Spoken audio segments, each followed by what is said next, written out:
Hey, it's David here, CEO and founder of the Freedom Founders Mastermind community.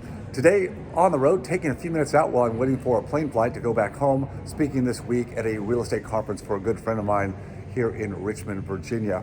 Some of the takeaways from the conference this week and some things that I brought to the forefront for the attendees is this.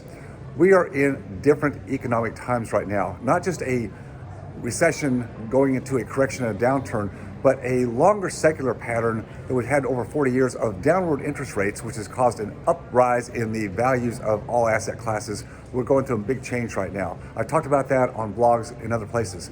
The conference attendees really wanted to dig a little bit deeper and know what I thought about where do you go right now in the market? What do you do with your capital? My point is right now is a good time to be patient. No, you need to be always doing something, moving, thinking, being connected. Your network is a key to everything you do, but be patient right now because the market is turning, and I think we're going to see a number of quarters of a greater downward deflection of asset values in general. Doesn't mean you don't need to be invested, doesn't mean you don't need to be active, involved in your own campaigns for building your wealth, maintaining your wealth, preserving your wealth, being a big part of today in all that you do. So right now I'm taking a little bit higher ground, more capital in reserve, cash in reserve.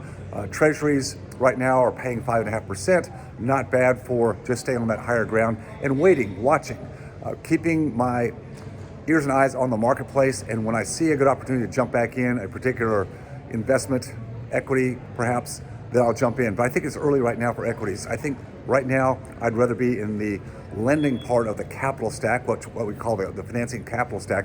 Lending money, being the bank, is a great place to be. But again, in all regards, you have to be very discerning about who you're investing with, what their track record is if you're not doing it yourself. You need to understand what the underlying asset class is that you're investing in. And by all means, make sure that whoever you invest with has strong financials, not just their own balance sheet, but how are they managing the money, the capital flows of the investors who, like many of us, are giving them their money. We're investing with or through them to get the returns we're looking for. These are key aspects that have really been put by the wayside because in the last 15 years, the market has really resolved anybody and everybody of all sins, of all lack of management, operational efficiency, which is what I think is more important today, is who is actually running the show. Buy and hold, it's going to be a lot stronger position than the recent years of buy, flip, buy, flip, buy, flip. So again, patience, realizing it's a new model taking place, stay the course, but don't be overzealous in anything you do right now. Time is on your side if you'll just be patient and wait.